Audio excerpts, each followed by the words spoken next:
हरि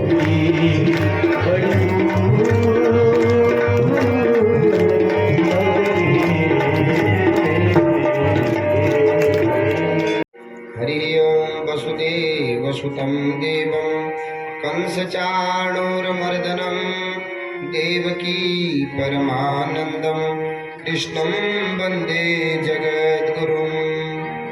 जय जय श्री राधारमण जय जय नवल किशोर जय गोपी चितचोर प्रभु जय जय माखन चोर युगल रूपिणी श्रीमद्भागवताख्योऽयं प्रत्यक्ष कृष्ण एव हि स्वीकृतोऽसि मया नाथ मुक्त्यर्थं भवसागरे।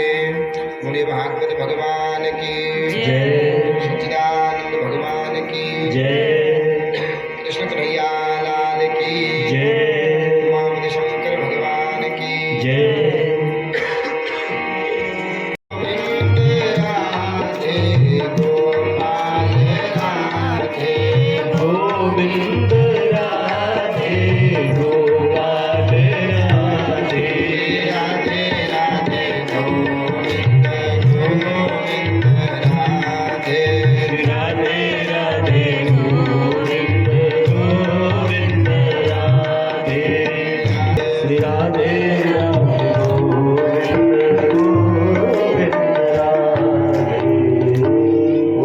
सच्चिदानंद भगवान की जय।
कौन सा पाप किया कि तुम तो कोई राजा लग रहे हो और गिरगिट बन करके ऐसे कुएं में गिरे थे, वो भी सूखे कुएं में तड़प तड़प के मरते। पानी वाले कुएं में तो थोड़ी देर डूब करके मर जाते आधे घंटे में, लेकिन जहाँ पानी नहीं अन्न नहीं वहां तो 7-8 दिन में तड़प तड़प के मरते। क्या सब कौन सा पाप किया? कहता महाराज मैंने कोई पाप नहीं किया। तो क्या क्या फल मिला फिर तुमको? क्या किया तुमने ऐसा? तो कहा महाराज ये मुझे गोदान का फल मिला है, गोदान करने से। अरे गोदान करने से तो स्वर्ग मिलता है, तुमको ऐसा क्यों मिला? महाराज एक बार मैंने गाय का दान कर दिया, वही गाय भाग करके मेरे बाड़े में आ गई। दूसरे दिन मैंने उसी गाय का जो है और दान किसी को कर दिया, उसी गाय का किसी को और दान कर दिया। तो महाराज वो दोनों लड़ते हुए आ गए दूसरे दिन। पहला वाला कहता ये मेरी है, दूसरा वाला कहता मेरी है। तो अंत में जब सब मेरी मेरी मेरी कहते, दोनों मेरी कहते हैं, तो दोनों छोड़ के चले गए। पहला वाला कहता महाराज ये कल मुझे दी, हाँ दी। आज वाला कहता महाराज आज मुझे दी, हाँ दी। दोनों कहते हैं गिरगिट के जैसे रंग बदल रहा है, जा हम तुझे श्राप देते तो गिरगिट बन जाए। महाराज उनके श्राप से गिरगिट बना हुआ, आज आपका दर्शन हो गया, मैं स्वर्ग को जा रहा हूँ। तब भगवान बच्चों से कहते देखो बच्चों, एक बार तू दी हुई चीज का कभी दोबारा दान नहीं करना चाहिए, क्योंकि जब दे दिया तो दी हुई चीज पर अधिकार नहीं होता है। हमने किसी को जमीन दे दी, फिर बाद में कहेंगे निकल हमारी जमीन है, हमारे बुजुर्ग दान करके दे दिए तो दे दिया है कि नहीं है। तो बुजुर्ग ने दिया है तो वहां उन्होंने दिया है, यहाँ दिया है तो कहीं न कहीं उनको भी किसी न किसी रूप में मिला होगा। इसलिए पत्नी अपने आप बन जाती है कि नहीं? पति सूबेदार होगा तो पत्नी को सूबेदार नहीं कहते हैं, मास्टर होगा तो मास्टर नहीं कहेंगे, है कि नहीं? ठेकेदार होगा तो ठेकेदार नहीं, दुकानदार होगा तो दुकानदार नहीं, सब कह देते हैं। तो पति जो होता है, पत्नी को वह संबोधन अपने आप लग जाता है। तो आपने पति को दरिद्र नहीं कहा और पत्नी को दरिद्र क्यों कहा? तब कहते हैं दरिद्र कौन है? सुखदेव जी बता रहे हैं दरिद्र कौन है? धन होने वाले को दरिद्र नहीं कहते। तो दरिद्र कौन है? होवा दरिद्रो यस्य विशाल तृष्णा, जिसकी इच्छाएं बहुत बड़ी बड़ी है वही दरिद्र है संसार में। जितना भगवान ने दिया है उतने में जो संतुष्ट नहीं है, जो नहीं दिया है उसके बारे में रात दिन जो चिंता कर रहा है संसार में, उसके बराबर दरिद्र और कोई नहीं है। और वह सुखी भी नहीं रहता है। दरिद्र आदमी कभी सुखी रहता नहीं है। इसलिए संसार में सुखी रहना है तो जितना किया है बहुत है, और जो नहीं है भगवान की इच्छा होगी तो मिल जाएगा, नहीं होगी तो ठीक है, जितना है इतने में चलना चाहिए। ज्यादा है माटी चुन चुन महल बनाया, लोग कहे घर मेरा, ना घर तेरा ना घर मेरा, चिड़िया रे बसेरा। आज हम बैठे हैं ना यहाँ पर कथा में, अब हम बुलाइए हमारी जान से और आरती लोग घोड़े बाबा जी उन्हें नहीं दीजिए है, फिर किसका है? अभी जब तक बैठे तब तक अपना है, बैठ गए जितने तक देर कथा हो रही है उतनी देर तक हमारा है, अच्छे से बैठे हैं, फिर ना हमारा ना तुम्हारा। कितने आए यहाँ, कितने कथा करके चले गए, आज हम भी आए हैं, कल को और दूसरे आएंगे। अब हम कहेंगे हमारी जगह है हम ही रहेंगे तो नहीं होता। यही तो संसार का चक्र है, लेकिन हम इस बात को समझते नहीं, है कि नहीं? हम कहते हैं हमको कुछ हो जाएगा तो घर का क्या होगा, हमारा कुछ हो जाएगा घर का क्या होगा। अरे जब हम नहीं थे फिर भी घर चल रहा था, हम नहीं रहेंगे फिर भी घर चलेगा। किसी के होने से न होने से संसार रुकता है क्या? नहीं रुकता है। दुनिया के मेले चलते रहेंगे चाहे तो जिए न जिए। दुनिया का मेला है, न किसी के जीने से रुकता है न किसी के मरने से रुकता है। ये तो संसार का मेला है। सूर्योदय उदय कभी रुका क्या? दिन रात कभी रुकी क्या? दिन और रात आती रहती है, सूर्योदय नित्य होता है। तो ये हमारा अहंकार है कि हमें तब ऐसा हो रहा है, हमें तब ऐसा हो रहा है। हम नहीं रहेंगे फिर भी होगा, चलेगा। हमें फिर भी, हम नहीं थे फिर भी चल रहा है, हम नहीं थे फिर भी कोई और था। हम है, फिर आज भगवान ने हमको दे दिया वो कमाल। हम नहीं रहेंगे, हमारी जगह कोई दूसरा बैठ जाएगा, है कि नहीं है? तो किसके लिए मोह ममता करनी है? तो इसलिए सुदामा जी तो बड़े विरक्त है, लेकिन उनकी पत्नी दरिद्रा इसलिए है कि घर में है, कुछ नहीं सोचती है कभी मेरा भी ऐसा हो, कभी मेरा भी ऐसा हो।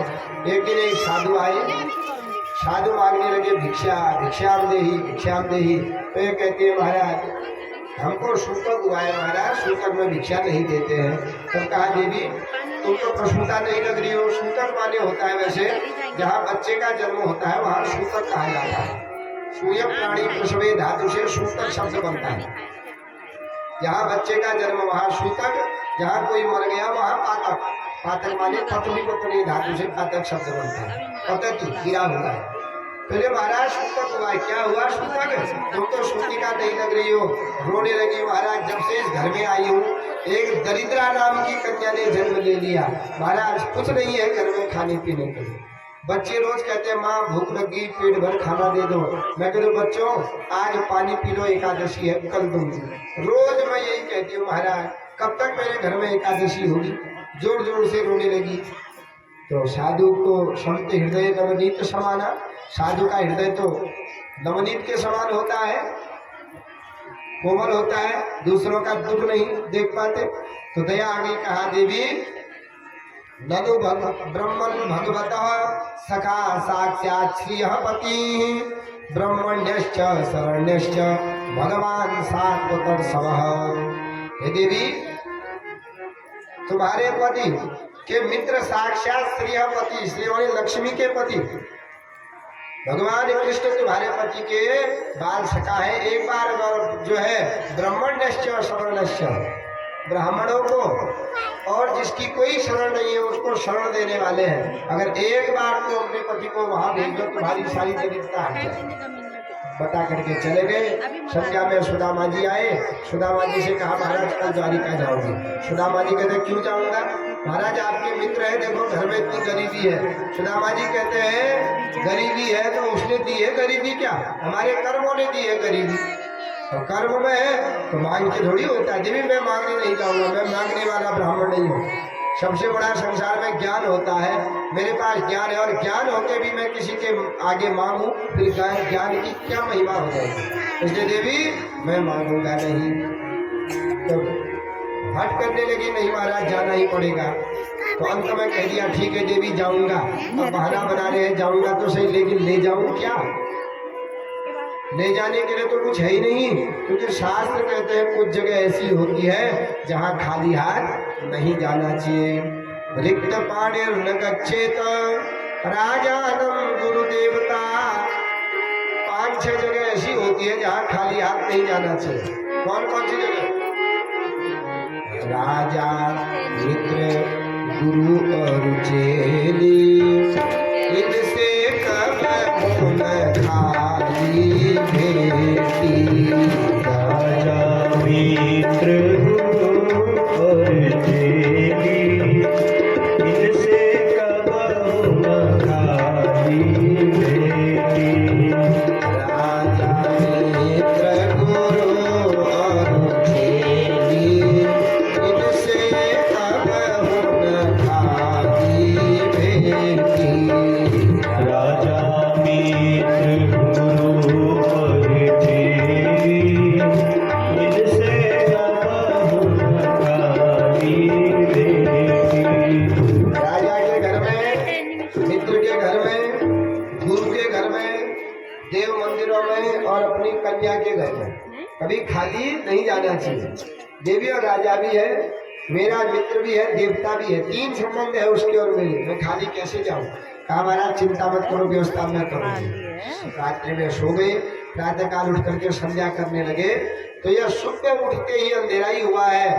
तो यहाँ चित्वा चतुर्हो मुष्टि विप्रान प्रथुकतंडुलान चैल खंडेन तान बद्ध्वा भक्ति पाया दुपायनम। 4 घरों से 4 मुट्ठी चावल मांग करके लागे। ला तो गई तो रखे किसमें?